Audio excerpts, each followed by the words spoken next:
So hello everyone and welcome to the YouTube channel of commerce wizard. I am Yashvardhan Singh और जैसा कि हमने introduction में बताया था अपन क्लास 12 से स्टार्ट करेंगे। तो क्लास 12 में मैं सबसे पहले पार्टनरशिप वाली बुक से स्टार्ट कर रहा हूँ। क्लास 12 में अकाउंट्स की 3 बुक्स है, पार्टनरशिप वाली, कंपनी अकाउंट्स वाली और एक फाइनेंशियल स्टेटमेंट्स वाली। लेकिन अपन किससे सबसे पहले स्टार्ट कर रहे हैं? अपन पार्टनरशिप वाली से सबसे पहले स्टार्ट कर रहे हैं। पार्टनरशिप में तुम्हारे 5 मेजर चैप्टर है: fundamentals, change in profit sharing ratio, admission, retirement और डेथ और लास्ट वाला डिसोल्यूशन। तो सबसे पहले हम फंडामेंटल से स्टार्ट करेंगे। मेजर कवरेज ये रहेगी, आपको मैं कवरेज बताता हूँ। बाकी ये सारे जो टॉपिक्स है मेजरली हम पढ़ेंगे डीके गोयल वाली बुक से। हर चैप्टर का मैं तुम्हें सबसे पहले शुरू में एक कवरेज बना के दूंगा कि इस चैप्टर में कवर क्या क्या हो रहा है। जैसे इस चैप्टर की कवरेज है पार्टनरशिप की meaning and what is partnership deed. Second topic है rules applicable in the absence of partnership deed. तो पहले पार्टनरशिप डीड समझेंगे, फिर समझेंगे कि रूल्स क्या क्या एप्लीकेबल अगर पार्टनरशिप डीड नहीं बनती है। देन तुम एक टॉपिक समझोगे इंटरेस्ट ऑन ड्राइंग्स का। इंटरेस्ट ऑन ड्राइंग्स में समझोगे, ड्राइंग्स तुमने 11th में पढ़ा होगा लेकिन स्टिल मैं बताऊंगा क्या होता है। देन तुम एक टॉपिक समझोगे इंटरेस्ट ऑन कैपिटल का। फिर तुम समझोगे difference between appropriation and charge against profit, इन दोनों के बीच में क्या डिफरेंस होता है। Then what is profit and loss account, partners capital account. Partners capital दो जगह डिवाइड हो रखे हैं, fix capital and fluctuating capital. Then तुम सीखोगे adjustment in the close accounts, उसमें एक टेबल बनानी है, टेबल शोइंग एडजस्टमेंट। फिर मिनिमम शेयर ऑफ प्रॉफिट वाला टॉपिक सीखोगे जिसमें गारंटी करी जाती है फर्म को और पार्टनर को कि किसको कितना कितना मिनिमम शेयर प्रॉफिट मिलेगा ही मिलेगा, even in the case of loss के टाइम पे भी करी जाती है। तो वो एक इंपॉर्टेंट टॉपिक बनता है। और कुछ मिसलेनियस टॉपिक्स है इंटरेस्ट ऑन लोन और रेंट वाले। जैसे पार्टनर फर्म को लोन दे रहा है तो उसमें इंटरेस्ट का क्या ट्रीटमेंट होगा, और अगर फर्म पार्टनर को लोन दे रही है तो उसमें इंटरेस्ट का क्या ट्रीटमेंट होगा। ये सारे टॉपिक्स अपन इसी चैप्टर में कवर करेंगे। इसकी मिनिमम 3-4 वीडियोस बन जाएंगी, जिसमें मैं सबसे पहली वीडियो में तुम्हारा अभी वाली वीडियो में पार्टनरशिप और पार्टनरशिप डीड के बारे में कवर करूंगा, रूल्स एप्लीकेबल कवर करूंगा, इंटरेस्ट ऑन ड्राइंग्स कवर कर दूंगा। और ज्यादा लेंथी अगर नहीं होगी तो इंटरेस्ट ऑन कैपिटल का टॉपिक भी आज ही कर लेंगे। बाकी के टॉपिक्स अपन नेक्स्ट वीडियो में करेंगे। नोट्स मेरे साथ साथ बनाते जाना, और नोट्स के साथ साथ जो क्वेश्चंस करेंगे वो डीके गोयल के रेफर करेंगे, तो उसकी पीडीएफ में साथ साथ में तुम्हें लगा दूंगा। चलो तो सबसे पहले पार्टनरशिप से स्टार्ट करते हैं। पार्टनरशिप हेडिंग डाल लो अपनी नोटबुक में, पार्टनरशिप।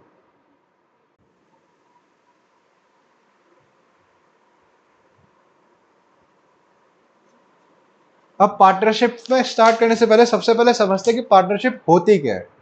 तो एक एग्जाम्पल लेते हैं, एग्जाम्पल्स करवाऊंगा क्लास में बहुत सारे, तो एग्जाम्पल्स लेके समझते हैं। जैसे कि एग्जाम्पल लेते हैं, ये था तुम्हारा मिस्टर ए और एक है तुम्हारा मिस्टर बी। इन्होंने सोचा कि चलो साथ में एक बिजनेस स्टार्ट करते हैं। अब बिजनेस स्टार्ट इन्होंने किसका करा? इन्होंने लेट से एक शूज का बिजनेस स्टार्ट करा, तो इन्होंने शूज की फैक्ट्री खोल दी, शूज फैक्ट्री। तो जब इन्होंने शूज फैक्ट्री खोली तो उन्होंने इनके बीच में एक एग्रीमेंट बनाया होगा। एग्रीमेंट में लिखा होगा कि हम हमारे बिजनेस में कुछ ना कुछ पैसा इन्वेस्ट करेंगे, मनी कुछ ना कुछ इन्वेस्ट करेंगे, जिसको तुमने क्लास 11th में पढ़ा होगा। क्या बोलते हैं हम? Money invested in the business को कैपिटल। इन्होंने कुछ ना कुछ बिजनेस में कैपिटल लगाई होगी। लेट से ए ने लगाई है ₹1,00,000 एंड बी ने लगाई है तुम्हारी ₹80,000। फिर उन्होंने डिसाइड करा होगा कुछ ना कुछ लास्ट में इस शू फैक्ट्री में से प्रॉफिट निकलेगा, उस प्रॉफिट को भी ये लोग आपस में बांटेंगे, आपस में डिस्ट्रीब्यूट करेंगे। तो अब डिस्ट्रीब्यूट कैसे करेंगे?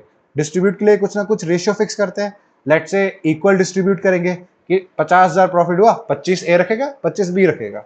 हो सकता है 3:2 में रेशियो रख ले, हो सकता है 5:3 में रेशियो रख ले। तो रेशियो कुछ भी रख सकते हैं, रेशियो का मतलब फिक्स नहीं रहता। लेकिन अगर इन्होंने कुछ भी रेशियो नहीं रखा, उसमें प्रॉब्लम आती है। उसमें हमें सोचना पड़ता है कि ये रेशियो इतना रखेंगे या इतना नहीं रखेंगे।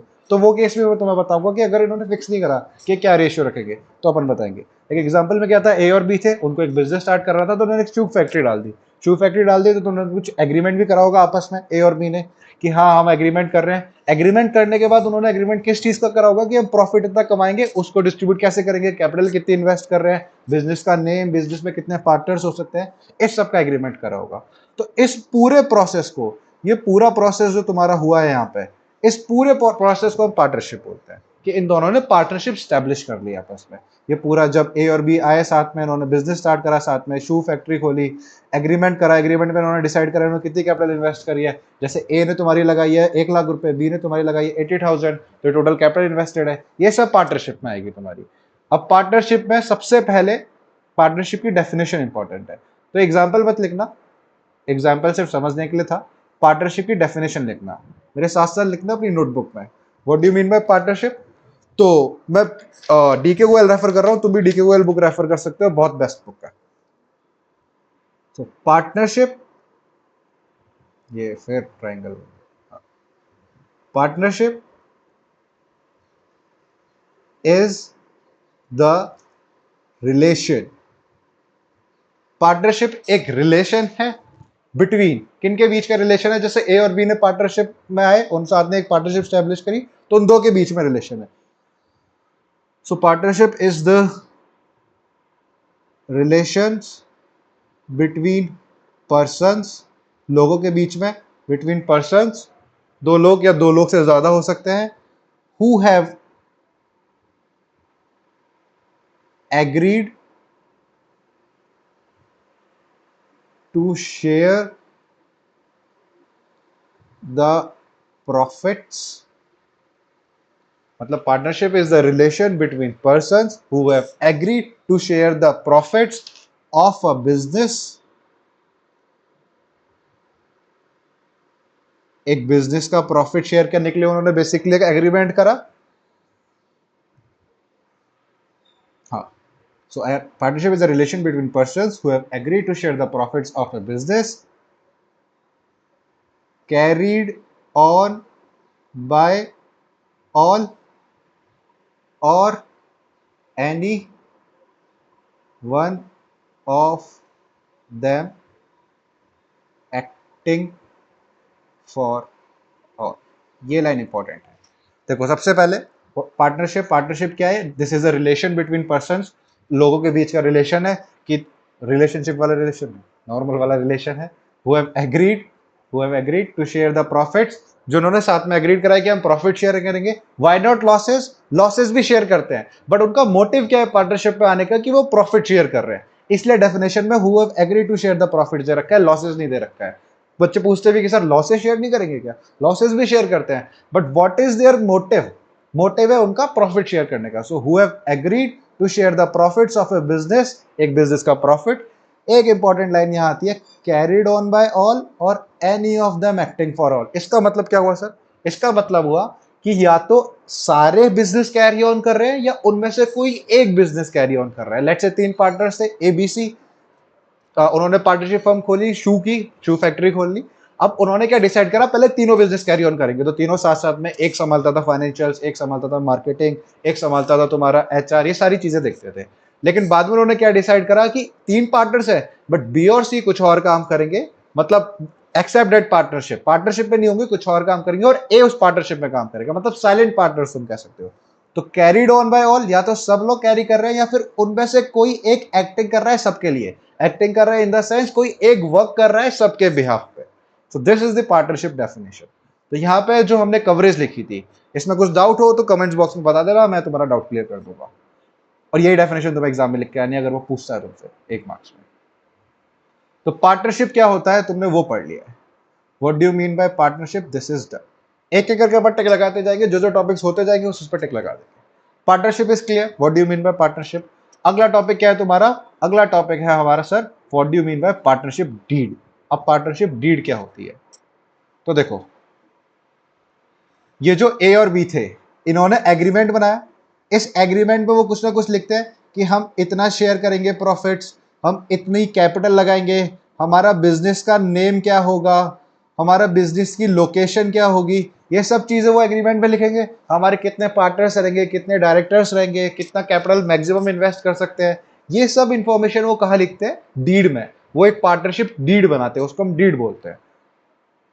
तो यहाँ पे पार्टनरशिप डीड की डेफिनेशन लिखना मेरे साथ। तो थोड़ा सा लैग हुआ था अभी, मैं वापस से बता देता हूँ। हमने भी पार्टनरशिप पढ़ा और हम पार्टनरशिप डीड पढ़ रहे हैं। तो पार्टनरशिप डीड मैंने यहाँ लिख दिया है, पार्टनरशिप डीड हेडिंग। इसके साथ साथ इसकी डेफिनेशन लिखना मेरे साथ, और फिर मैं बताता हूँ पार्टनरशिप डीड होती क्या है। So it is a document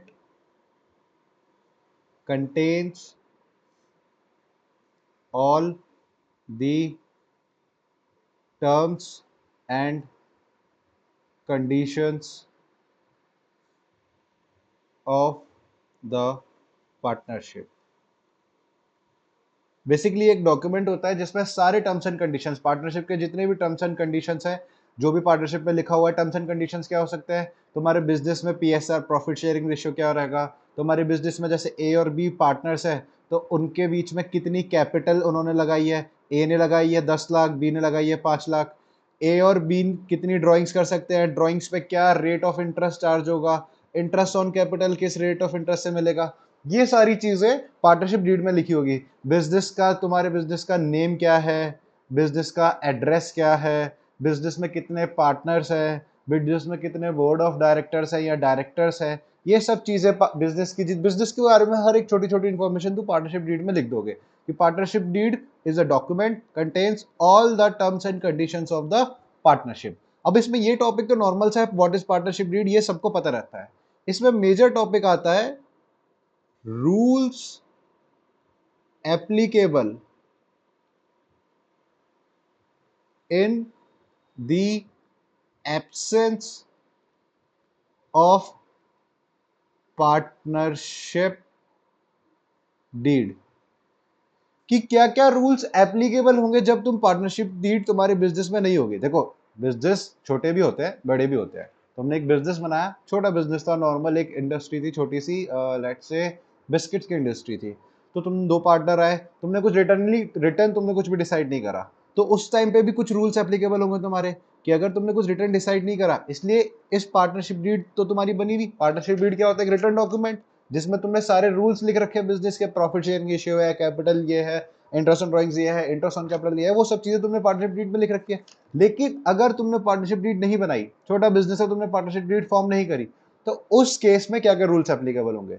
तो कुछ रूल्स है स्पेसिफिक जो कि एप्लीकेबल होंगे। फॉर एग्जाम्पल, सबसे पहला और इंपॉर्टेंट रूल जो कि तुम्हें हर जगह अप्लाई करना है कि अगर कुछ भी नहीं लिखा है तो जो प्रॉफिट शेयरिंग रेशियो होता है पार्टनर्स के बीच में, वो इक्वल रहता है, will be equal between the partners.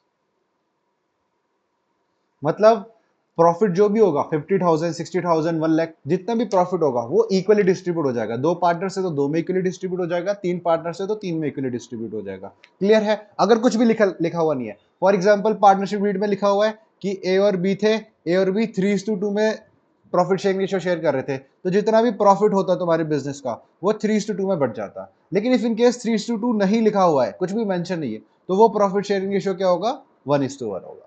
मतलब नॉर्मल बिजनेस के टर्म्स है कि अगर कुछ भी लिखा हुआ नहीं है तो हम इक्वल मानेंगे प्रॉफिट शेयरिंग रेशियो। अगला पॉइंट तुम्हारा, अगला पॉइंट है इंटरेस्ट ऑन कैपिटल और इंटरेस्ट ऑन ड्राइंग्स। मतलब जो कैपिटल तुमने बिजनेस में इन्वेस्ट कर रखी है उस पर बिजनेस तुम्हें इंटरेस्ट देता है। इंटरेस्ट ऑन ड्राइंग्स में जो तुम ड्राइंग्स ले रहे हो उसमें तुम्हें बिजनेस को इंटरेस्ट देना पड़ता है। अभी इंटरेस्ट ऑन ड्राइंग्स पढ़ेंगे तब समझेंगे। लेकिन जो इंटरेस्ट ऑन कैपिटल है और इंटरेस्ट ऑन ड्राइंग्स है, आईओडी मतलब इंटरेस्ट ऑन कैपिटल, आईओडी मतलब interest on drawings, and IOC मतलब interest on capital. Interest on drawings and interest on capital will not be provided। मेरे साथ साथ लिखते जाना कि इंटरेस्ट ऑन कैपिटल और इंटरेस्ट ऑन ड्राइंग्स भी प्रोवाइड नहीं करी जाएगी। पीएसआर इक्वल रहेगा, आईओडी आईओसी नहीं दी जाएगी। Then salaries, commission slash bonus to partners. Partner की सैलरी, पार्टनर का कमीशन, पार्टनर का bonus will not be provided. Salary, bonus, commission कुछ भी नहीं देना है तुम्हें। एक और इंपॉर्टेंट पॉइंट आता है interest on loan. Interest on loan या फिर तुम कह सकते हो इंटरेस्ट ऑन पार्टनर्स लोन।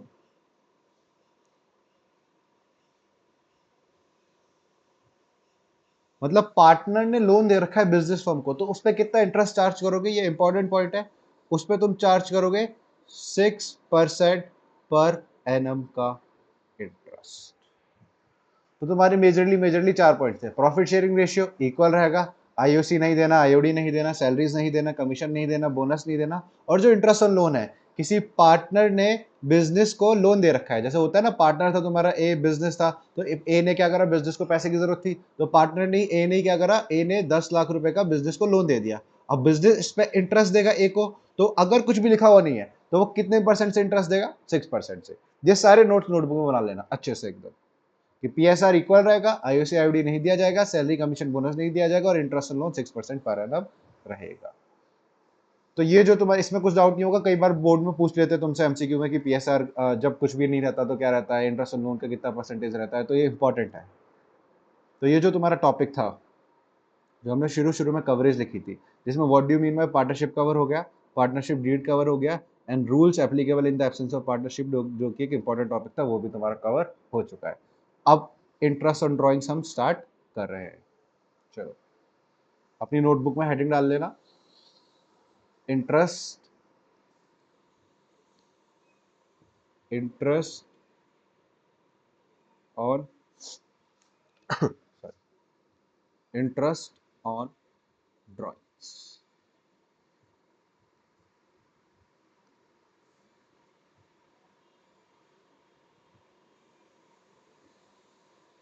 डाल ली इंटरेस्ट ऑन ड्राइंग सेटिंग, डाल ली। इसका एक एग्जांपल कराता हूँ, उसके बाद इंटरेस्ट ऑन ड्राइंग समझाऊंगा। एग्जांपल बहुत इजी सा है। तुम्हारे पार्टनर थे, यह है तुम्हारा ए, यह है तुम्हारा बी, यह है तुम्हारी बिजनेस फर्म, ठीक है। अब ए और बी ने क्या करा, बिजनेस फर्म से थोड़ा पैसा निकाल लिया, बिजनेस फर्म से थोड़ा मनी, फॉर एग्जाम्पल ₹1 लाख। ए और बी ने नहीं, लेट से सिर्फ और सिर्फ ए ने निकाले, बी ने निकाले, बी ने बिजनेस फर्म से 1 लाख रुपए निकाल लिए। अब 1 लाख रुपए जब बिजनेस फर्म से बी ने निकाले, तो बी को कुछ ना कुछ बिजनेस फर्म को इंटरेस्ट देना चाहिए, सर्टेन रेट ऑफ इंटरेस्ट पे, कुछ रेट ऑफ इंटरेस्ट पे। आरओआई का मतलब होता है rate of interest.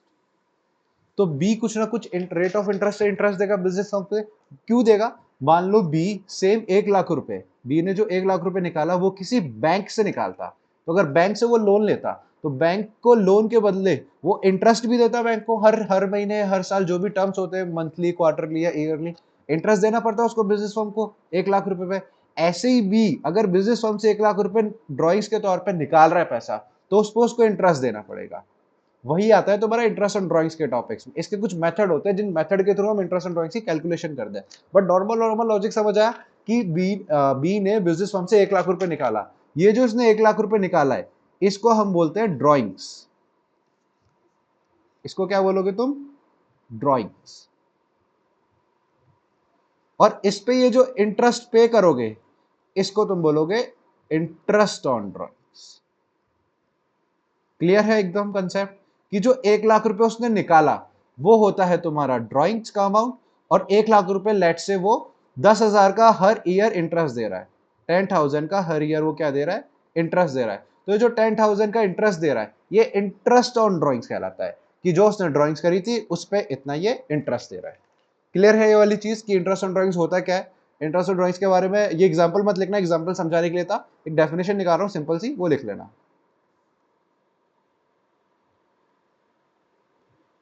Interest on drawings is that amount of interest which is to be paid by the partner to the business firm, कि वो business firm को जितना इंटरेस्ट पे करता है, that is your interest on drawings. क्या interest on drawings का मतलब क्लियर है एकदम, कि इंटरेस्ट ऑन ड्राइंग्स होता क्या है। सॉरी, एक सेकंड।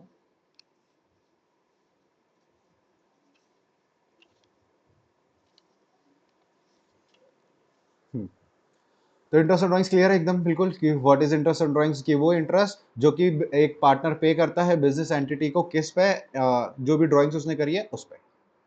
अब तुम्हारे अकाउंट्स में क्लास 12th में इसको इंटरेस्ट ऑन ड्राइंग्स को कैलकुलेट करने के दो मेथड है या दो केसेस है, तुम बोल सकते हो दो केसेस है, टू केसेस, दो केसेस है। ध्यान से सुनना, बहुत इंपॉर्टेंट टॉपिक है।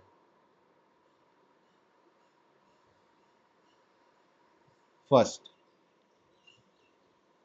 When unequal amount is withdrawn at unequal time intervals, and second method है तुम्हारा when equal amount is withdrawn at equal time intervals। देखो, दो केसेस इंटरेस्ट ऑन ड्राइंग्स के, दो केसेस के थ्रू तुम इंटरेस्ट ऑन ड्राइंग्स कैलकुलेट कर सकते हो। पहला, अनइक्वल अमाउंट निकाला अनइक्वल टाइम इंटरवल्स पे, दूसरा इक्वल अमाउंट निकाला इक्वल टाइम इंटरवल्स पे। अब दोनों के मैं पूरा मेथड अच्छे से करूंगा, सारे एग्जांपल सॉल्व करेंगे अपन, बट नॉर्मल नॉर्मल मेथड समझने की कोशिश करो। अनइक्वल अमाउंट निकाला अनइक्वल टाइम इंटरवल्स पे, इसका मतलब ये है कि ए था, लेट से ए ने 500 रुपीज निकाले 1 जुलाई को, देन 500 निकाले 1 अगस्त को, देन 500 निकाले 15 सितंबर को, देन 800 निकाले उसने 31 दिसंबर को, देन 1000 निकाले उसने 15 जनवरी को। क्या क्या करा उसने, ए था उसने 500 निकाले 1 जुलाई को, देन उसने 1000 निकाले 18 सितंबर को, देन उसने 5000 निकाले 31 दिसंबर को, देन उसने 4000 निकाले 1 फेब को। तो इसने ये जितना भी पैसा निकाला, ये अलग अलग पैसा निकाला, 500, 1000, 5000, 4000, और अलग अलग डेट्स पे निकाला। कभी 1 जुलाई को निकाला, कभी 18 सितंबर को निकाला, कभी 31 दिसंबर को, कभी 1 फेब को। तो अलग अलग अमाउंट निकाला अलग अलग टाइम इंटरवल पे। तो वो इस केस में फॉलो करेगा, मतलब उसमें तुम इंटरेस्ट ऑन ड्रॉइंग्स इस केस के हिसाब से निकालोगे, फर्स्ट केस के हिसाब से। और जब उसने इक्वल अमाउंट निकाला और इक्वल टाइम इंटरवल पे निकाला, तो तुम सेकंड केस के हिसाब से इंटरेस्ट ऑन ड्रॉइंग्स कैलकुलेट करोगे। इक्वल अमाउंट मतलब उसने हर बार ए था, उसने एवरी टाइम 500 निकाला 500 निकाला 500 निकाला 500 निकाला। एक बार निकाला उसने 1 जून को, फिर निकाला 1 जुलाई को, फिर 1 अगस्त को, फिर 1 सितंबर को, ऐसे करके साल के एंड तक। मतलब हर बार उसने 500 500 500 500 विड्रॉ करे, और हर बार उसने स्टार्टिंग डेट पे विड्रॉ करे। तो जब उसने इक्वल अमाउंट विड्रॉ करा और इक्वल टाइम इंटरवल पे करा, तब तुम्हारा ये वाला केस फॉलो। क्लियर है? Unequal amount unequal time interval पे फर्स्ट केस है, equal amount equal time interval पे सेकंड केस है। अब जो तुम्हारा फर्स्ट केस है उसके अंदर दो मेथड्स है सॉल्व करने के। पहला मेथड है सिंपल मेथड, और दूसरा मेथड है प्रोडक्ट मेथड। जब वो अनइक्वल अमाउंट निकाल रहा है, कभी 500, 1000, 10,000, 20,000, और अलग अलग डेट्स पे निकाला है, कोई स्पेसिफिक ड्यूरेशन फिक्स नहीं है, कभी 2 महीने के गैप में निकाल रहा है, कभी 4 महीने के गैप में निकाल रहा है, तो तुम उसमें इंटरेस्ट ऑन ड्रॉइंग्स दो मेथड से कैलकुलेट कर सकते हो, सिंपल मेथड से और प्रोडक्ट मेथड से।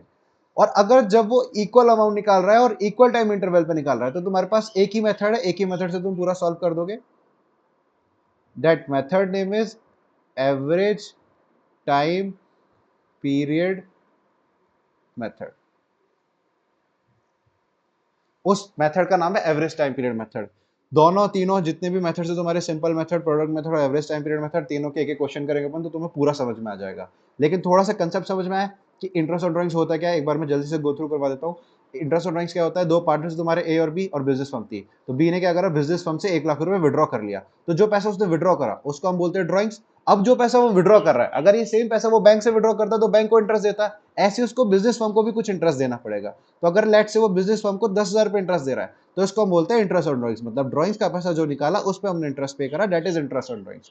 अब इंटरेस्ट ऑन ड्रॉइंग्स कैलकुलेट करने के तुम्हारे अकाउंट्स में दो केसेस है। दो केसेस क्या है, जब अनइक्वल अमाउंट विड्रॉ करा अनइक्वल टाइम इंटरवल पे, मतलब कभी 500, 1000, 3000 विड्रॉ करा और टाइम इंटरवल फिक्स नहीं, कभी 2 महीने के गैप में, 3 महीने के गैप में। उस केस में तुम्हारी दो मेथड है, सिंपल मेथड, प्रोडक्ट मेथड। और जब इक्वल अमाउंट विड्रॉ करा इक्वल टाइम इंटरवल पे, उस पर तुम्हारा एक ही है, average time period method. Clear है इतना? अब एक एक करके अपन मेथड स्टार्ट करेंगे और उसका मैं तुम्हें एक एक क्वेश्चन करवाऊंगा। मुझे 5 सेकंड देना, मैं क्वेश्चन इंसर्ट कर लेता हूँ। क्वेश्चन इंसर्ट कर लिया मैंने। अब अपनी नोटबुक में हेडिंग डालना, एक एक करके मेथड लिखेंगे, उसके क्वेश्चंस करेंगे इजीली। सबसे पहले हेडिंग डालना सिंपल मेथड।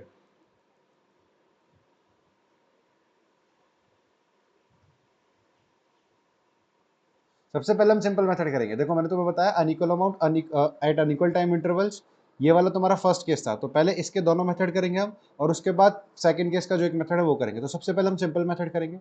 सिंपल मेथड में लिखना simply calculate interest on drawings को आपसे अपन आईओडी बोलेंगे। तो simply calculate IOD as you use to calculate before in financial statements class 11। Notes एकदम इजी बनेंगे ताकि तुम्हें समझ आए सब कुछ, है ना? कॉम्प्लिकेटेड नोट्स बनाने की जरूरत है ही नहीं। सिंपल मेथड में क्या करना है, तुम्हें आईओडी कैसे निकालना है, जैसे तुम कैलकुलेट करते थे फाइनेंशियल स्टेटमेंट्स में जो क्लास 11 में तुमने करा होगा। अब तुम बोलोगे सर हमने फाइनेंशियल स्टेटमेंट सीरियसली नहीं पढ़ा, या ये नहीं हुआ या वो नहीं हुआ, अच्छे से मैं तुम्हें समझा दूंगा अभी। बाकी कैसे कैलकुलेट करना है, जिसने फाइनेंशियल स्टेटमेंट्स एकदम अच्छे से करा है उसको पता होगा। इंटरेस्ट रेट कैसे कैलकुलेट करते थे हम, सिंपल अमाउंट लिखते थे, इंटू रेट बाय 100 लिखते थे, इंटू जितने भी मंथ्स बच रहे हैं रिमेनिंग मंथ्स बाय 12 करते थे। ये फॉर्मुला होता है इंटरेस्ट ऑन का सिंपल मेथड में। मैं फॉर्मुला भी लिखा देता हूँ, लेकिन तुम्हें कैसे कैलकुलेट करना है, सिंपली आईओडी कैलकुलेट करना है जैसे तुम पहले कैलकुलेट करते थे, मतलब नॉर्मल मेथड से, एकदम नॉर्मल मेथड से। कैसे, इसका फॉर्मुला क्या बनेगा तुम्हारा, इसका फॉर्मुला बनेगा तुम्हारा interest on drawings is equals to amount of drawings into rate divided by 100 into remaining months divide by 12। ये तुम्हारा पूरा आईओडी का फॉर्मूला है, इंटरेस्ट ऑन ड्रॉइंग्स का फॉर्मूला है। अमाउंट ऑफ ड्रॉइंग्स, जो भी ड्रॉइंग्स का अमाउंट है वो, इंटू रेट बाय 100, जितना भी रेट दे रखा है 10% 12%, divide by 100, remaining months. For example तुमने जुलाई में विड्रॉ किया पैसा, अब तुम्हें इतना पता होगा अगर हम 1 जुलाई को विड्रॉ करते हैं तो वो मंथ काउंट होगा, और 31 जुलाई को करा तो वो मंथ काउंट नहीं होगा। फॉर एग्जाम्पल 1 जुलाई को काउंट विड्रॉ करा, तो 1 जुलाई से लेकर 31 मार्च, जब फाइनेंशियल ईयर क्लोज हो रहा है, फाइनेंशियल ईयर पता है ना फाइनेंशियल ईयर कब से स्टार्ट होता है, फाइनेंशियल ईयर स्टार्ट होता है 1 अप्रैल से 31 मार्च तक। ये हमारा फाइनेंशियल स्टार्ट होता है फाइनेंशियल ईयर। तो अगर 1 जुलाई को तुमने पैसा विड्रॉ करा तो 1 जुलाई से 31 मार्च तक कितने मंथ्स हो रहे हैं, रिमेनिंग 9 मंथ्स हो रहे हैं। तो तुम यहाँ 9 लिख दोगे। अब एक क्वेश्चन करेंगे, इजीली सॉल्व हो जाएगा। बस ये इंटरेस्ट ऑन ड्रॉइंग से तुम्हें फॉर्मुला याद रखना है। आईओडी सिंपल सा फॉर्मुला है, मतलब याद रखने की जरूरत नहीं है। अमाउंट ऑफ ड्रॉइंग, जितना ड्रॉइंग्स का पैसा दे रखा होगा क्वेश्चन में, वो into rate by 100 into remaining month by 12। Product method लिख लो। दोनों का एक क्वेश्चन कराऊंगा, एक क्वेश्चन से दोनों के आंसर मैच होंगे तुम्हारे, तो दोनों का एक क्वेश्चन हो जाएगा, एक क्वेश्चन में तुम्हें दोनों मेथड समझ आ जाएंगे। यहाँ पे हेडिंग लिख लो प्रोडक्ट मेथड।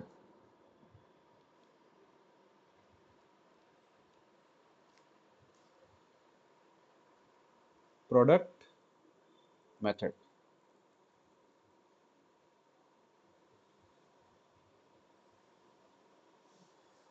चलो प्रोडक्ट मेथड के बारे में लिखो। In this method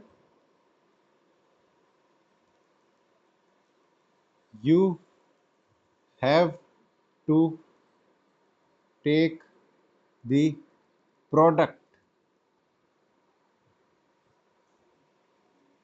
of amount of drawings and remaining months. यहाँ पे तुम्हें प्रोडक्ट लेना पड़ता है अमाउंट ऑफ ड्राइंग्स और रिमेनिंग मंथ। इसमें एक टेबल बनती है, सिंपल इजी सी टेबल में सिखाता हूँ, उस टेबल के तुम्हारा पूरा आंसर निकल जाएगा उस टेबल के थ्रू। तो वो टेबल बना लेना नोटबुक में।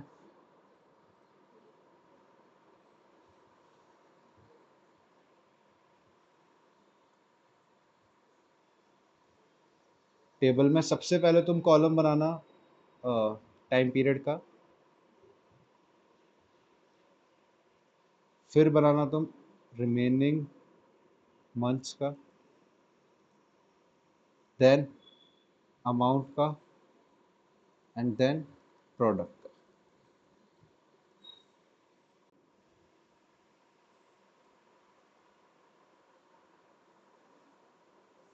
सिंपल।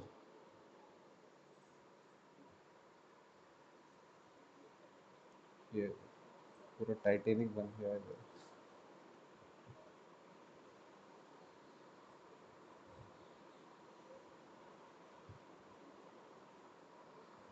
वाह, मजा आया, मजा आया।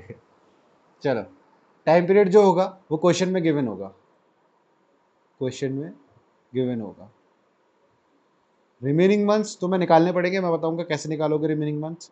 अमाउंट तुम्हें क्वेश्चन में गिवन होगा। रिमेनिंग मंथ्स को मान लो तुम ए, अमाउंट को मान लो तुम बी। तो प्रोडक्ट कैसे निकालोगे? प्रोडक्ट निकालोगे तुम ए इंटू बी करके। तो रिमेनिंग मंथ्स का और इंटू करोगे तुम अमाउंट से, जो भी आएगा वो प्रोडक्ट हो जाएगा। प्रोडक्ट ये आ गया, ये आ गया, ये आ गया, ये आ गया, ये आ गया, इसका तुम लोगे लास्ट में सम। सम, और फिर उसको फॉर्मूले में पुट करना है, आईओडी के फॉर्मूले में। इस केस में तुम्हारे इंटरेस्ट ऑन ड्रॉइंग्स का फॉर्मूला क्या होगा? इंटरेस्ट ऑन ड्रॉइंग्स का इस केस में फॉर्मूला होगा सम ऑफ प्रोडक्ट, जो कि प्रोडक्ट का तुमने सम निकाला है ऊपर, ये सम जो निकाला है तुमने इसका सम, देन इनटू सेम जो ऊपर कर देते हैं हम, रेट अपॉन में 100 इनटू 1/12 करना है। यहां पे तुम्हें रिमेनिंग मंथ्स नहीं लेने हैं, क्योंकि मंथ्स की कैलकुलेशन हम ऑलरेडी यहां कर चुके हैं। यहाँ पे ऑलरेडी हमने रिमेनिंग मंथ्स ले चुके हैं, तो यहाँ तुम्हें रिमेनिंग मंथ्स लेने की जरूरत नहीं होती, हम एज ए वन फैक्टर ले लेते हैं। तो वन मंथ का, क्योंकि हमें पर्टिकुलर मंथ से पूरा इंटरेस्ट और ड्रॉइंग्स चाहिए, इसलिए हम as a one annuity factor की तरह यूज कर लेते हैं। बट रिमेनिंग मंथ्स तुम्हें यहाँ लेने की जरूरत नहीं होती। जैसे कि तुमने यहाँ पे सिंपल मेथड में पढ़ा था, सिंपल मेथड में तुम यहाँ रिमेनिंग मंथ्स लेते थे, लेकिन प्रोडक्ट मेथड में तुम्हें यहाँ रिमेनिंग मंथ्स लेने की जरूरत नहीं है, सीधा 1/12 करना है। तो ये प्रोडक्ट मेथड में तुम्हारा इंटरेस्ट ऑन ड्रॉइंग्स का फॉर्मूला है, sum of product into rate by 100 into 1/12। एक क्वेश्चन कराऊंगा, उससे तुम्हारा इजीली सॉल्व हो जाएगा और सब समझ आ जाएगा। पहले जितना मैंने लिखा है उतना नोट डाउन कर लो बस नोटबुक में। सिंपल मेथड के बारे में लिख लो कि तुम्हें simply interest of drawings calculate करना है, जैसे तुम पहले करते थे। इसका सिंपल सा फॉर्मूला है IOD is equal to amount of drawings into rate by 100 into remaining month by 12। कैसे निकालेंगे मैं अभी जल्दी से बता दूंगा। एंड प्रोडक्ट मेथड का तुम्हें एक टेबल बनानी है। टेबल में सबसे पहले क्या लिखना है? टाइम पीरियड, फिर तुम्हें लिखना है रिमेनिंग मंथ्स उस टाइम पीरियड के अकॉर्डिंग, कि कितना मंथ्स बचे, फाइनेंशियल ईयर एंड तक काउंट करना है। अमाउंट तुम्हें क्वेश्चन में गिवन होगा, टाइम पीरियड तुम्हें क्वेश्चन में गिवन होगा, रिमेनिंग मंथ तुम कैलकुलेट करोगे, और प्रोडक्ट तुम कैलकुलेट करोगे। प्रोडक्ट कैसे करोगे? ये जो रिमेनिंग मंथ्स आया इसको इनटू कर दोगे अमाउंट से, तो जो भी आएगा वो प्रोडक्ट होगा। फिर product product product product product सारा प्रोडक्ट ऐड करके सम ऑफ द प्रोडक्ट आ जाएगा। उस सम ऑफ द प्रोडक्ट को तुम्हें एक सिंपल फॉर्मूले में अप्लाई करना है, आईओडी वाले में, sum of product into rate by 100 into 1/12। चलो एक क्वेश्चन करते हैं। ये क्वेश्चन है अपने हमारे पास इंटरेस्ट ऑन ड्रॉइंग्स का, डी के गोयल का क्वेश्चन है 25A। तुम चाहो तो जिस जिसके पास जी के गोयल है वहां सर्च कर सकते हो, थोड़ा सीरियल नंबर चेंज हो सकता है क्योंकि पुरानी एडिशन का क्वेश्चन है, बट अच्छा क्वेश्चन है। तो सबसे पहले क्वेश्चन रीड आउट करते हैं। Mister Ashok is a partner in a firm, he withdrew the following amount during the year 31 मार्च 2018। एक अशोक गुप्ता था पार्टनर फर्म में, और उसने ये अमाउंट निकाला था। ये अमाउंट मतलब, अब ये सारे जो अमाउंट दे रखे हैं ये सारे किस चीज का अमाउंट है? ये सारे ड्रॉइंग्स के अमाउंट है, कि उसने इतनी ड्रॉइंग्स करी है पूरे साल में। ठीक है, अप्रैल 30 को करा 8000, जून 30 को करा 6000, सितंबर 30 को करा 5000, दिसंबर 31 को करा 12000, जैन 31 को करा 10000। अब सोचना, मैंने तुम्हें दो केसेस बताए हैं। इक्वल अमाउंट निकाला हो इक्वल टाइम इंटरवल पे, अनइक्वल अमाउंट निकाला हो अनइक्वल टाइम इंटरवल पे। तो इसमें देखो, क्वेश्चन में देखो अनइक्वल अमाउंट निकाला है। अनइक्वल मतलब ये इक्वल नहीं है, कभी 8000 निकाला, कभी 6000 निकाला, कभी 5000 निकाला, कभी 12000 निकाला, कभी 10,000 निकाला। तो अनइक्वल अमाउंट निकाला, एक तो तुम्हारा अनइक्वल है अमाउंट। दूसरा, कभी अप्रैल 30 पे निकाला, फिर जून 30 पे, फिर सितंबर 30 पे निकाल लिया, फिर दिसंबर 31 पे, फिर दिसंबर के बाद जैन 31, मतलब कभी 4 महीने का गैप लिया, कभी 3 महीने का गैप। तो टाइम इंटरवल भी इक्वल नहीं है। तो इस केस में हमारा पहला केस लगता है, दूसरा तो लगता ही नहीं। दूसरा मैंने तुम्हें सिखाया भी नहीं कि equal amount equal time interval. इसमें तुम्हारा फर्स्ट केस लग जाएगा unequal amount at unequal time interval. अब इस केस में तुम इंटरेस्ट ऑन ड्रॉइंग्स कैसे कैलकुलेट करते हो? तो मेरे पास दो मेथड है, सिंपल एंड प्रोडक्ट। तुम्हें क्वेश्चन में जो बोला हो तुम्हें उससे करना है, अगर कुछ भी गिवन नहीं है तो तुम्हें जो इजी लगता है तुम उसे कर सकते हो। जैसे इस क्वेश्चन में बोला है इंटरेस्ट ऑन ड्रॉइंग्स तुम्हें 9% से लेनी है, ठीक है, ये रेट ऑफ इंटरेस्ट दे दिया फॉर द ईयर 31 मार्च 2018। अब तुम्हें इस पे इंटरेस्ट ऑन ड्रॉइंग्स कैलकुलेट करके उनको देनी है। तो स्टार्ट करते हैं क्वेश्चन। मैं तुम्हें दोनों मेथड से कराऊंगा, सिंपल मेथड से एंड देन प्रोडक्ट मेथड से। इसी क्वेश्चन के नीचे हेडिंग डाल लेना, सिंपल मेथड। सिंपल मेथड से कैसे करोगे? मैंने तुम्हें एक फॉर्मूला बताया था आईओडी का, देखना अपनी नोटबुक में तुमने लिखा होगा, amount of drawings into rate divide by 100 into remaining months divided by 12। ये फॉर्मूला तुम्हें सिंपल पुट करना है। जैसे मैं बताता हूँ, अशोक गुप्ता का अपन कैलकुलेट कर रहे हैं। अशोक गुप्ता के लिए पहला, सबसे पहले उसने पैसा निकाला है 8,000 रुपीज। तो अमाउंट ऑफ ड्रॉइंग्स में क्या लिखोगे तुम? 8,000 इंटू रेट कितनी है? 9% गिवन है क्वेश्चन में, 9 divide by 100 into remaining months कितना है? कब निकाला उसने 8,000 रुपीज? 8,000 रुपीज उसने निकाले अप्रैल 30 को। ये देखो, अप्रैल 30 को उसने 8,000 रुपीज निकाले, एकदम अप्रैल 30 को। तो अप्रैल 30 के बाद जब तुम्हारा फाइनेंशियल ईयर एंड होगा, फाइनेंशियल ईयर 31 मार्च पे एंड होगा, कितने मंथ्स आए? काउंट करो। मई, जून, जुलाई, अगस्त, सितंबर, अक्टूबर, नवंबर, दिसंबर, जनवरी, फरवरी, मार्च, 11 मंथ्स होंगे। तो यहाँ पे तुम रिमेनिंग मंथ्स में लिख दोगे 11 डिवाइडेड बाय 12। सिंपल। ऐसे करके तुम्हें सारे स्टेप्स फॉलो करने हैं। अगला, उसने पैसा विड्रॉ करा है 6,000 रुपीज। 6,000 लिख दिया अमाउंट ऑफ ड्रॉइंग्स में, इनटू रेट क्या है? 9/100, 9/100 ही रहेगी, इनटू रिमेनिंग मंथ्स। जून 30 के बाद काउंट करो। जून के बाद क्या आता है? अब जून 30 में जून वाला महीना काउंट होगा नहीं, क्योंकि जून 30 है, तो हम अगले महीने से काउंट करेंगे। जुलाई, अगस्त, सितंबर, अक्टूबर, नवंबर, दिसंबर, जनवरी, फरवरी, मार्च, 9 मंथ्स। देन 9 डिवाइडेड बाय 12, इसका आंसर लिखेंगे हम सामने। देन ऐसे ही तुम्हें सारी चीजें लिख लेनी है, तो मैं लिख लेता हूं। नेक्स्ट है तुम्हारा amount 5,000 into 9/100 into September 30, count करना, करो करो जल्दी, 6 आएगा, 6 डिवाइडेड बाय 12। देन 12,000, 9% ही है सेम, तो 9% ही रहेगा, इंटू December 31, 3 मंथ्स, क्योंकि जैन, फेब एंड मार्च।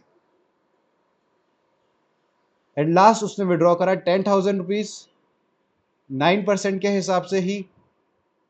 और कब करा? Jan 31, मतलब सिर्फ 2 महीने बचे, मार्च, फेब एंड मार्च आपका। तो 2 डिवाइडेड बाय 12। अब इस सब का आंसर तुम खुद लिखो, वीडियो पॉज कर लो और लिख दो। वीडियो पॉज कर लेना, खुद से ट्राई करना कैलकुलेट की 9 और 12 कट जाएगा, 2 0 से 2 0 कट जाएंगे, और फिर तुम आंसर निकाल सकते हो। तो खुद से कैलकुलेट करके बताओ मुझे आंसर। मैं 5 सेकंड वेट करता हूँ, चलो मैं 1 मिनट वेट करता हूँ, 1 मिनट बाद मैं आऊंगा, तब तक तुम पॉज कर लो, पॉज करके आंसर निकालो।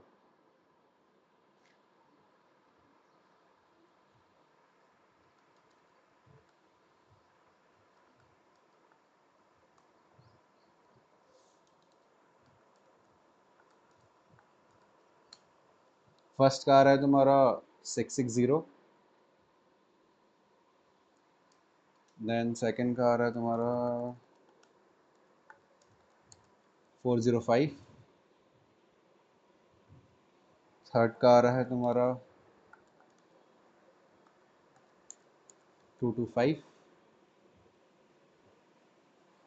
फोर्थ का आ रहा है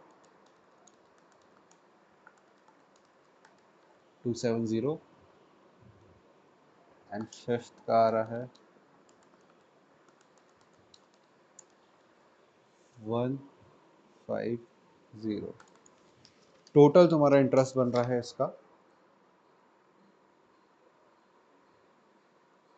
1710 is your interest on drawings. तो ये है तुम्हारा आंसर।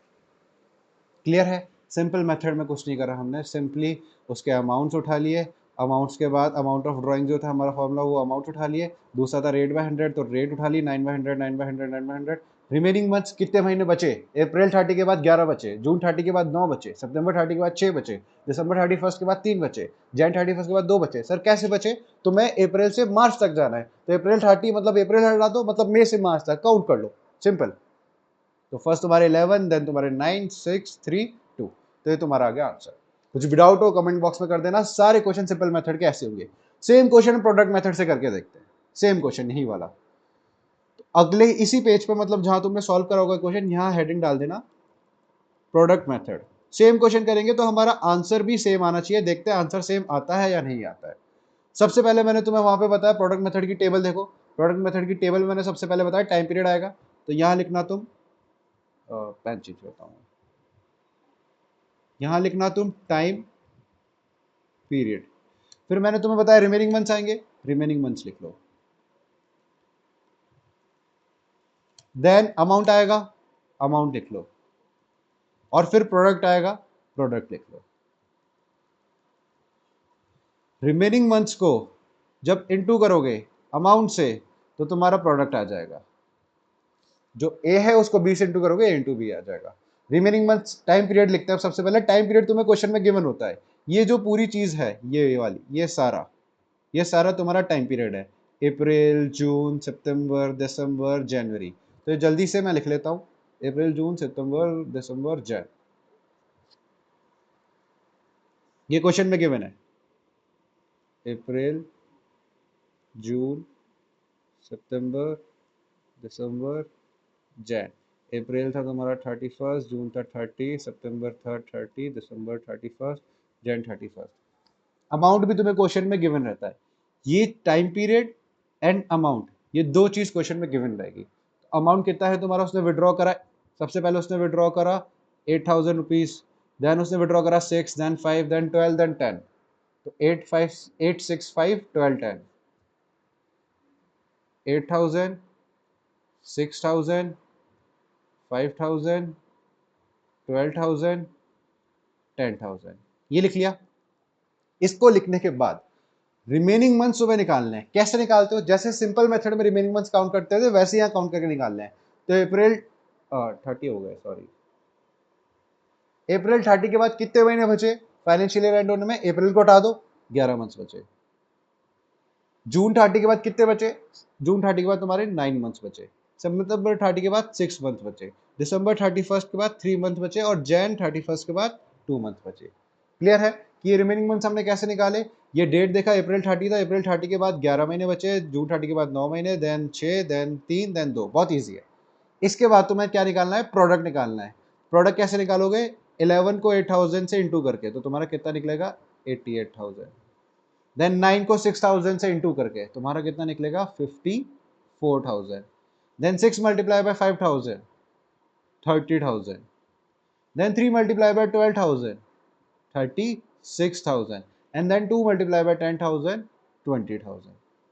ये तुमने निकाल लिया प्रोडक्ट। मैंने तुम्हें बोला था तुम्हें प्रोडक्ट का सम ले लेना है। सम निकालते हैं, 88, 54, 88, 54, then you have 30,000, then you have 36, then you have 20,000। तो तुम्हारा सम आ रहा है 2,28,000 का तुम्हारा सम आ रहा है। क्लियर है, ये तुमने सम ऑफ प्रोडक्ट निकाल लिया। लेकिन क्या सम ऑफ प्रोडक्ट निकालना हमारा मोटिव है इस क्वेश्चन का, नहीं, हमें क्या निकालना है, इंटरेस्ट ऑन ड्रॉइंग्स निकालना है।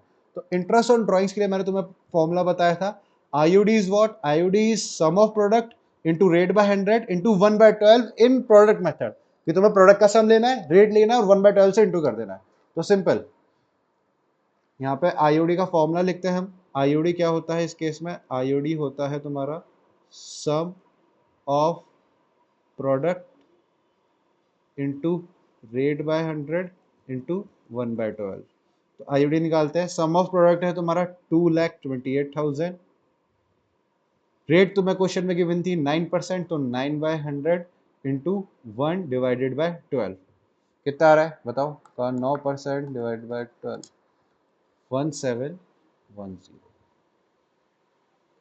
यही आंसर आ रहा है तुम्हारा 1710। अब देखो, प्रोडक्ट मेथड से भी तुम्हारा 1710 आया और सिंपल मेथड से भी तुम्हारा 1710 आया था।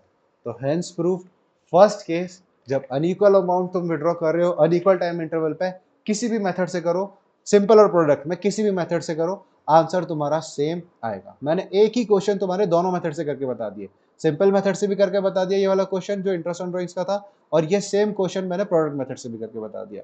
तो तुम किसी भी मेथड से करोगे आंसर सेम आएगा। स्टिल तुम्हें कुछ भी डाउट आता है इन दो मेथड्स में तो मुझसे कांटेक्ट कर लेना, टेलीग्राम पर मैसेज कर देना, कमेंट बॉक्स में कमेंट कर देना, सिंपल। तो आज हमने क्या क्या कवर करा, मैं जल्दी से एक बार गो थ्रू रिवाइज करवा देता हूँ तुम्हें। पहले कवरेज पे टिक कर लेते हैं हम। जैसे रूल्स एप्लीकेबल हो गए, इंटरेस्ट ऑन ड्राइंग्स का तुम्हारा एक इंपॉर्टेंट टॉपिक हो चुका है, जिसमें एक मेथड भी बचा हुआ है, इट वो इक्वल अमाउंट और इक्वल टाइम इंटरवल वाला। अनइक्वल वाला हमने कर लिया है।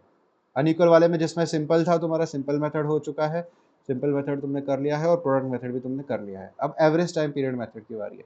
बट आज की क्लास इतनी रखेंगे, ऑलरेडी क्लास थोड़ी एक्सटेंड हो चुकी है, तो आज की क्लास अपन इतनी रखेंगे। अगली क्लास में हम टारगेट करेंगे कि हमारा इंटरेस्ट ऑन ड्राइंग्स कंप्लीट हो जाएगा, क्योंकि अगला मेथड हो जाएगा। देन इंटरेस्ट ऑन कैपिटल हो जाएगा, और difference between appropriation charge against profit भी पढ़ लेंगे, और ट्राई करेंगे पीएनएल अप्रोप्रिएशन भी हम पढ़ लेंगे अगली क्लास में। बट इस क्लास में इंटरेस्ट ऑन ड्राइंग्स का हमारा जो एक मेथड था, एक मेथड हो चुका है, सेकंड मेथड अभी पेंडिंग है, सेकंड मेथड हम करेंगे। तो उससे पहले आज क्लास ओवर करने से पहले मैं एक गो थ्रू रिवीजन करवा देता हूं तुम्हें, आज हमने क्या क्या पढ़ा एक्चुअली। आज हमने सबसे पहले पार्टनरशिप के बारे में पढ़ा कि और भी पार्टनर्स उन्होंने बिजनेस स्टार्ट करा, कोई शू की फैक्ट्री तेरी प्रॉफिट कमा रहे हैं, डिस्ट्रीब्यूट कर रहे हैं 1:1 में या 3:2 में, जो भी है उसी को हम पार्टनरशिप बोलते हैं। Partnership is what? It is the relation between persons, वो वाला रिलेशन नहीं, normal relation between persons who have agreed to share the profit of a business carried on by all। या तो सब कैरी ऑन कर रहे हैं, या उनमें से कोई एक उनके बिहाफ पे कैरी ऑन कर रहा है बिजनेस। देन हमने पढ़ा पार्टनरशिप डीड। पार्टनरशिप डीड क्या था? एक डॉक्यूमेंट था जो कि सारी टर्म्स एंड कंडीशंस रखता है बिजनेस की, कि बिजनेस का नेम क्या होगा, बिजनेस के कितने पार्टनर्स होंगे, कितनी कैपिटल इन्वेस्टेड है, और कितने टाइम में डिसॉल्व कर सकते हो, क्या ड्यूरेशन है बिजनेस का, वो सब। इसमें इंपॉर्टेंट टॉपिक पढ़ा था कि क्या क्या रूल्स एप्लीकेबल है जब पार्टनरशिप डीड तुमने नहीं बनाई। तो दो रूल्स बहुत इंपॉर्टेंट है, कि अगर पीएसआर कुछ भी नहीं डिसाइड करो तो इक्वल रहेगा, इंटरेस्ट ऑन लोन तुम 6% पर एनम के हिसाब से दोगे। याद रखना, आगे क्वेश्चंस पे अप्लाई होगा कि पीएसआर तुम्हारा इक्वल होना चाहिए और इंटरेस्ट ऑन लोन 6%। बाकी IOC, IOD, salaries, commission, bonus, ये सब तो तुम्हें देना ही नहीं है। पार्टनरशिप डीड के बाद हमने पढ़ा इंटरेस्ट ऑन ड्राइंग्स का टॉपिक। इंटरेस्ट ऑन ड्राइंग्स में क्या था? दो पार्टनर थे तुम्हारे, एक पार्टनर ने बिजनेसेस 1 लाख रुपीज लिए, तो अगर 1 लाख लिए तो कुछ ना कुछ रेट ऑफ इंटरेस्ट उसको देना पड़ेगा। लेट से वो 10,000 दे रहा है, तो 10,000 रेट ऑफ इंटरेस्ट जो वो देगा उसको हम इंटरेस्ट ऑन ड्राइंग्स बोलते हैं। अब इंटरेस्ट ऑन ड्राइंग्स के तुम्हारे 12 स्टैंडर्ड में दो केसेस है, कि जब तुमने अनइक्वल अमाउंट विड्रॉ कराओगे एट अनइक्वल टाइम इंटरवल्स, और इक्वल अमाउंट विड्रॉ कराओगे एट इक्वल टाइम इंटरवल्स। तो अगर तुमने अनइक्वल अमाउंट निकाला तो तुम्हारे दो मेथड है, सिंपल मेथड, प्रोडक्ट मेथड, और तुमने इक्वल अमाउंट निकाला तो तुम्हारा एक ही मेथड है, जिनमें से सिंपल प्रोडक्ट हमने आज कर लिए। एवरेज टाइम पीरियड हम नेक्स्ट पार्ट में कवर करेंगे। सिंपल में तुमने पढ़ा, मैंने तुम्हें बताया, सिंपल जैसे तुम फाइनेंशियल स्टेटमेंट्स में आईओडी निकालते थे, हम एकदम सिंपल नोट्स बना रहे हैं। हो सकता है बुक की डेफिनेशन इसे डिफर करे, बट एकदम इजी नोट्स बनाओगे, बाद में रिवीजन करने में हेल्प करेगा। तो सिंपल मेथड में क्या था? जैसे तुम फाइनेंशियल स्टेटमेंट में आईओडी निकालते थे वैसे निकालना है। कैसे? अमाउंट ऑफ ड्रॉइंग्स ले लेना है, रेट ले लेना है, रिमेनिंग मंथ्स बाय 12 कर देना है। और प्रोडक्ट में क्या करना है? तुम्हें एक टेबल बनानी है। टेबल में सबसे पहले टाइम पीरियड, जो कि क्वेश्चन में तुम्हें गिवन रहेगा, रिमेनिंग मंथ्स तुम कैलकुलेट करोगे, अमाउंट तुम्हें क्वेश्चन में गिवन रहेगा, प्रोडक्ट तुम कैलकुलेट करोगे। प्रोडक्ट कैसे कैलकुलेट करोगे? रिमेनिंग मंथ्स जो तुमने निकाले और अमाउंट जो तुमने निकाला उसको इंटू करके तुम्हारा प्रोडक्ट आ जाएगा। प्रोडक्ट आते ही तुम्हें सम करना है उस प्रोडक्ट का, रेट बाय 100 लेना है, रेट जो भी दे रखी है, और 1/12 लेना है। एक क्वेश्चन सॉल्व करा था, क्वेश्चन ये वाला था तुम्हारा, डी के गोल का 25A। हो सकता है अभी थोड़ा नंबर डिफरेंट हो, जैसे 26, 27 हो गया हो, बट मेरी बुक में 25A है, तो 25A। उसमें तुमने सेम क्वेश्चन सिंपल मेथड से सॉल्व करा, कि उसने 8,000 विड्रॉ करे, 6,000 विड्रॉ करे, 9% पे करे, रिमेनिंग मंथ्स कितने बचे? सबसे पहले अप्रैल में करा तो 11 महीने बचे, जून में करा तो तुम्हारे 9 महीने बचे, सितंबर में करा लास्ट में तो तुम्हारे 6 महीने बचे। उससे तुमने एक एक करके अलग अलग इंटरेस्ट निकाला, और टोटल उसका इंटरेस्ट ऑन ड्रॉइंग्स कितना आ गया? 1710। सेम क्वेश्चन हमने प्रोडक्ट मेथड से करा, जहां हमने टाइम पीरियड लिखा, रिमेनिंग मंथ्स लिखा, अमाउंट लिखा, प्रोडक्ट लिखा, जो कि टेबल में था। यही था टेबल में तुम्हारा, time period, remaining months, amount, product, time period, remaining months, amount, product. Time period में क्वेश्चन गिवन रहता है टाइम पीरियड की, किस किस टाइम पे उसने पैसा विड्रॉ करा, उससे तुम रिमेनिंग मंथ्स कैलकुलेट कर सकते हो, कि उसके बाद जब फाइनेंशियल ईयर एंड हो रहा है तब तक कितने मंथ्स बचे हुए। तो 119632 अमाउंट लिखा क्वेश्चन में गिवन था, प्रोडक्ट निकाला इनको इंटू करके, सम ऑफ प्रोडक्ट लिया, सम ऑफ प्रोडक्ट को रेट से इंटू करा, इंटू 1/12 से 1710 लास्ट में हमने नोटिस करा कि सिंपल मेथड से करो तब भी 1710 आ रहा है, और प्रोडक्ट मेथड से करो तब भी 1710 आ रहा है। तो दोनों केस में तुम्हारे आंसर सेम आ रहे हैं। तो इस क्लास को हम यही ओवर करते हैं। आई होप आपको ये क्लास अच्छी लगी होगी। ऐसे ही मैं सीरीज कंटिन्यू करूंगा, अभी पार्ट 1 है, 2, 3, 4 पार्ट्स आएंगे। थोड़ी वीडियो लेंथी हो रही है, बट कंसेप्चुअल वाइज सारे कंसेप्ट क्लियर हो रहे हैं। एक एक में तो मैं क्वेश्चन सॉल्व करवा रहा हूँ, सारे क्वेश्चंस दिखा के, ताकि बच्चों को क्या होता है, कंसेप्ट समझ में आता है बट क्वेश्चन के टाइम अप्लाई नहीं होता है, इसलिए मैं एक एक क्वेश्चन भी सॉल्व करवा रहा हूँ, ताकि क्वेश्चन सॉल्विंग से क्या होता है, तुम्हारे कंसेप्ट इंप्रूव होते हैं, तुम्हें कॉन्फिडेंस भी आता है। ठीक है, तो आई होप आपको ये वीडियो अच्छा लगा होगा। मिलते हैं अगले पार्ट में, तब तक के लिए take care and bye bye.